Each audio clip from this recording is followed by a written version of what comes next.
Welcome to Shovelware Diggers.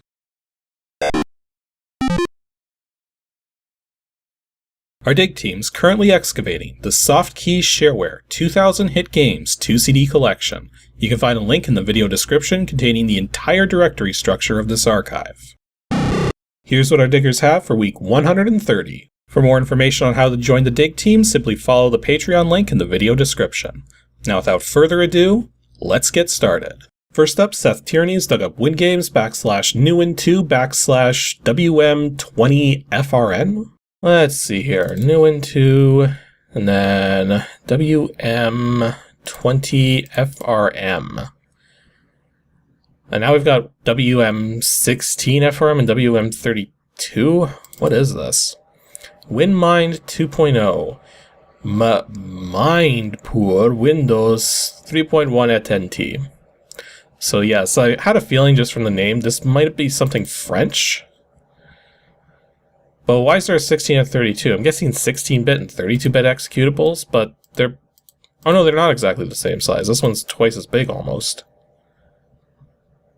Wait. What? Okay, hang on a second here. This one right here just totally broke everything. That was weird. Like, look at that.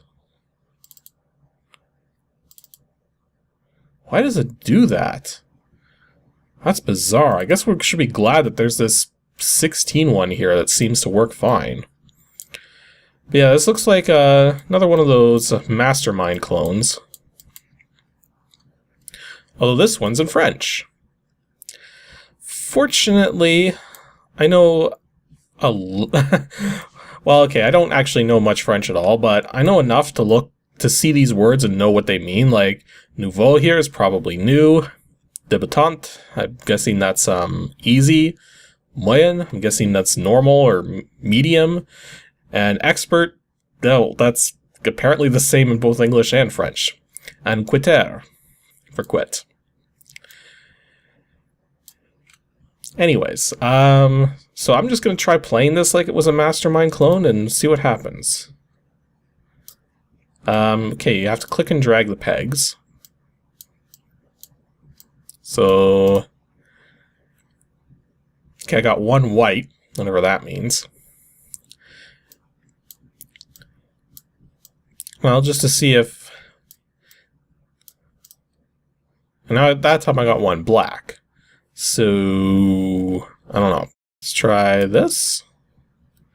Okay, one black and two whites. Now the fact that it's showing the black first before the whites kind of suggests to me that black indicates that something is in the right spot, whereas white indicates something's not in the right spot. So I've got 3 of the 5 colors right there. Although who knows if red or green is a factor. Let's actually try...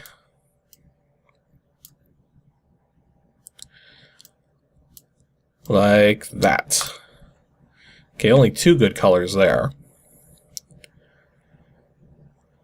So red is definitely in the puzzle. Which means there can't be any green, based on what we're seeing here. So no green, definitely red. And then black, blue, yellow, and cyan, 2 of those are in the puzzle. No, getting rid of the white was a bad idea. So that means magenta's probably in there. So I'm going to guess blue's the one that's not in there. Okay, I think I know what colors are in here now. I think. So I can go purple, red, cyan.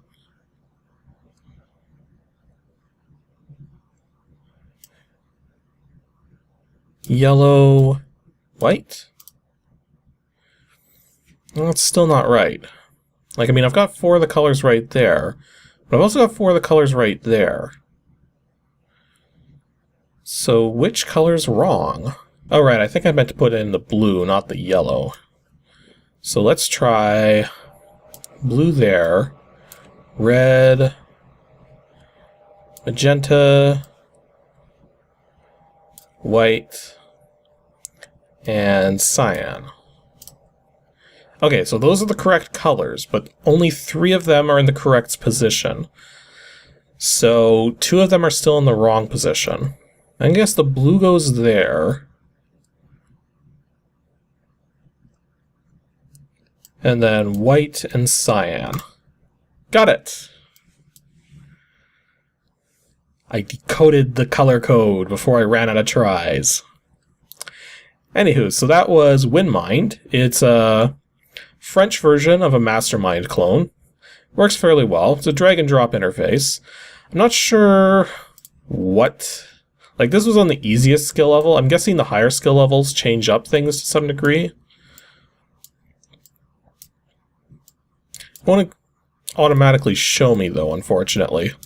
But, oh well, you get the gist of it. It's a Mastermind clone, and if you could read French, well, there you go. Oh, let's actually see who made this.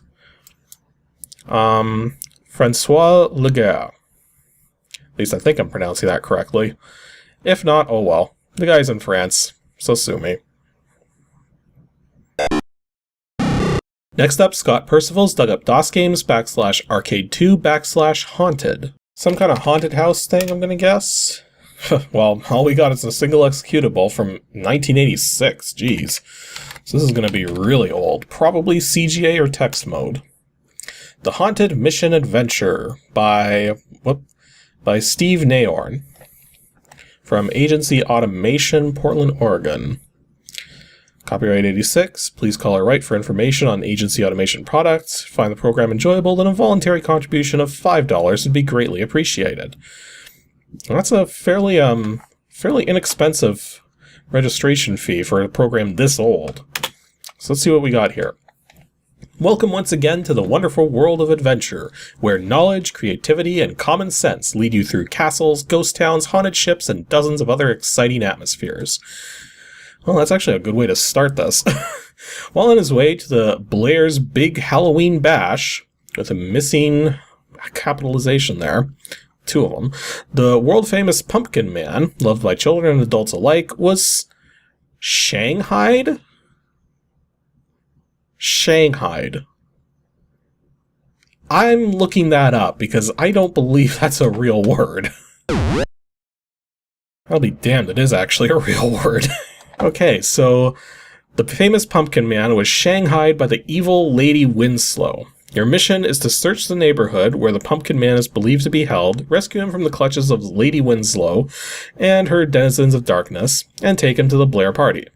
Bonus points are awarded for ridding the area of nasties, such as ghosts and werewolves, and for finding the Pumpkin Man. These points are awarded based on the difficulty of each particular action. It's possible to successfully complete the adventure without getting all of the bonus points available. After completing the adventure once, you can play again and try to find any additional bonus points you may have missed the first time around. Ooh, controls. This is going to be important. To move about the neighborhood, simply type north, south, east, or west for the 4 main directions on the compass. Yeah, that sounds like this is going to be parser-based from the looks of it. Word go is not needed. You can also use function keys 1 through 4 for these directions.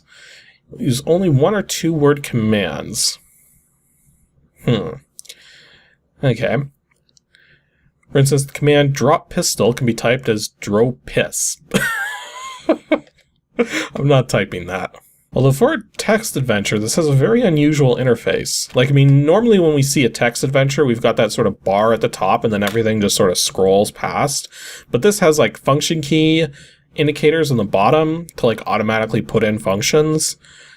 And then we've also got a sort of description of where we are, the exit directions listed, visible objects, and then presumably a box for displaying the result of what we typed in. So we're on a sidewalk outside the Blair's house. Let's go north. On the Blair's porch, most of the boards are cracked. North again. You're in the living room. North again. You're in the Blair's kitchen. So look note. You can't do that yet. Get note? Okay. So now look note. The cover of the note reads, "Give to Dave." Okay, so we gotta find Dave. So let's just go west from here. Poisonous darts and a cue ball. Interesting. I do like that it's capitalizing what the actual item is. So you wouldn't type in get cue ball, you would type in get ball. That's pretty helpful. So I actually have some money on me too. How much money? That's a good question. Oh, it won't tell me. I have an undefined quantity of money that may or may not be useful at some point. In the attic, and we have a large crowbar and a steel sword. We're about to be dual wielding. So, get crowbar and get sword. Let's take a look at these things. Oh, apparently there's no, yeah, there's no, special dialogue or anything. Oh, we're in a party room filled with people. But we're not allowed to... Can we talk to the people? What on earth are you talking about? Well, I guess not. South? In Blair's bedroom. There's a safe in the wall. Open safe? Nothing here to open. It says there's a safe in the wall. Use safe? I guess maybe we need a particular item? Oh, we don't have a key. So, I'm gonna need... Also, this is a bedroom with 3 exits. Who in the world has a bedroom with 3 doors in it? Oh, one of them's a closet. Wait, why do we have an extra direction to the closet? Underground passage? Wait, what? We just went from a bedroom to a closet to an underground passage. And... apparently there's a ghost in here? Talk ghost? Look ghost? Huh. I'm not sure what's going on with that. Anyways, we'll head to this little storage room here. In a tool room, there's a melting crucible on one of the work tables and some molds on another. As well as a mallet. Which is spelled wrong, but whatever. Get mallet. Oh. We have an inventory limit. So I'm guessing if I say a drop Q, it puts it in the room. Okay, so if you drop something, it's not gone forever. It actually remembers where you left it. Because yeah, with most text adventures, if a text adventure is giving you an inventory limit, there has to be a way to put down and recover objects. So there doesn't seem to be anything wrong or out of the ordinary with this text adventure here. It's definitely different, a lot more streamlined than I'm used to for a text adventure. Why is there a bedroom in this underground passage? It's weird. Apparently a ghost in the bedroom closet. And the bathroom. Apparently a sign on the bathroom... Okay, there's a head on the bathroom cabinet, and a sign by the head reads, "Shave me." Really? We need to shave a disembodied head, and we're being instructed to do this in a bathroom that we got to by going through a closet attached to a bedroom. Who made this place? This is like the worst art. This is like the worst layout you could possibly think of.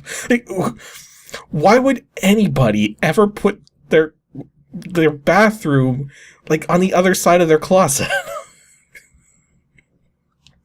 I don't know. Anyways, we did find a razor here. So, I'm gonna guess that I can't pick up the razor because... Oh. Well, that's interesting. It appears that different items do indeed have different, take up different amounts of capacity in your inventory. Because I thought we were oh no, wait a minute, we never picked up the mallet. That would explain a few things. Okie dokie, so south, south, south, south.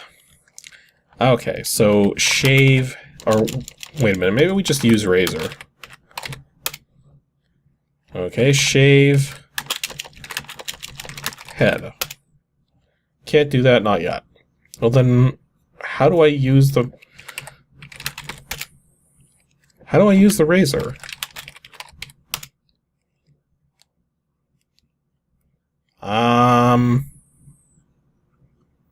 Okay, now I'm a little confused. Wouldn't you, like, use the razor? Yeah, I'm out of ideas. I've tried a whole bunch of different words and nothing seems to work. So, yeah, that was, Haunted Mission Adventure, something like that. It seems like it'd be a neat text adventure, but I'm at a loss as to how to actually use items. And the startup didn't really give any hints towards that. Like, I mean, I looked at the startup again, and yeah, I have no idea. So if anyone figures this out, let me know. But as it stands, it looks like it would be interesting and streamlined if we could figure out how to actually make progress. And our last dig for today from Dick DeYoung is DOSGAMES /arcade3 /UHGARIA. I don't have a clue. This is just a very unusually pronounced or spelled name, which is different on the... Wait, what? Okay. It says Garia as the folder name, but UHGARIA as the, well, everything else. What? Also, it's a very small executable size, with not a lot extra to it. So that kind of suggests this is probably going to be text mode or very basic graphics. Also a very small doc file. Let's see if we can fit it onto the screen here. Okay, so UHGARIA is a shareware program. In case you find it interesting, invite you to distribute it to other BBSs. Those who decide to keep it are asked to send a payment of $10 US as registration to Oscar.Neto in Brazil. Interesting. Okay, so let's see what we actually got here. So UHGARIA. Okay, so yeah, basic graphics going on. Looks like 640 by 350 EGA with altered color palette too. Huh. Okay, so we're off to an interesting start here. Whoops. Okay. So I'm not sure what I just did there. Well, let's see what we got. UHGARIA is a challenge game of strategy, skill, and a bit of luck, adapted from ancient traditions of the Magyar people. I've never heard of that before. Let me quickly check that. Okay, so a quick lookup of the Magyar tribes indicates that it's something to do with clans in Hungary. So interesting. Yeah, I never actually heard of them before. But that's another... We're learning new things today. Anyways, so requiring concentration and speed, it is a wonderful pastime. It can be played with various levels of complexity and different time demands, allowing the players to keep a record of their evolution. A record of their evolution? Okay. Directions. The game has a board with cells, where you have to place the dominoes so that adjacent edges of the dominoes on the board are the same color. So, it's kind of like that Tetravex game that was included with one of the Windows Entertainment Pack things, I believe. Was it called Tetravex, or was it called something else? For placing a domino, it can be rotated to find the correct fit, using the left to right arrow buttons. Domino can also be mirrored along the vertical axis using the mirror button. So you basically have a lot of options for maneuvering these things. And if you can't get it to fit, then you have to use the pass button. I'm just sort of curious that I think I accidentally turned the mouse controls off at some point. Let's see if we can get them back by restarting it. Okay. So apparently the gallery is the high score table. A lot of Bruces in here. So not sure if those are default. Maybe not. Although maybe. Hard to tell. Anyways, let's start. So we've got our default board here, which is 7 by 6. Okay. So we've got 42 dominoes to place. 42 left, no fines, no mirrored. Okay, so whenever you fit 2 dominoes together, you either score a single, double, triple, or an UHGARIA, which I'm guessing, you know, it's like Tetris. It's your quad. We can turn it around however we want. So let's just place it. So here's our next one. We'll place it like that. Our next one, like that. So right here we can get a double. Yep. Place that one here. Okay, so here's a situation where if I mirror it, I can get a double. Like that. Ooh, I don't think... Actually, right here seem to be the only spot. Yeah, so now that we're actually making progress, it's getting considerably more challenging to find places to put these. Okay, so let's set ourselves up a potential quad right here. So if we get 2 whites on a corner with an orange and a yellow, then we pretty much got this. But let's see what happens. No, I actually got a 2 whites thing there, but not the exact direction I was hoping for. We can put it there, though. Let's set ourselves up for another potential quad, although I don't like the pattern. Although, again, it's one that we could probably mirror if we got 2 purples across from each other. Oh, geez.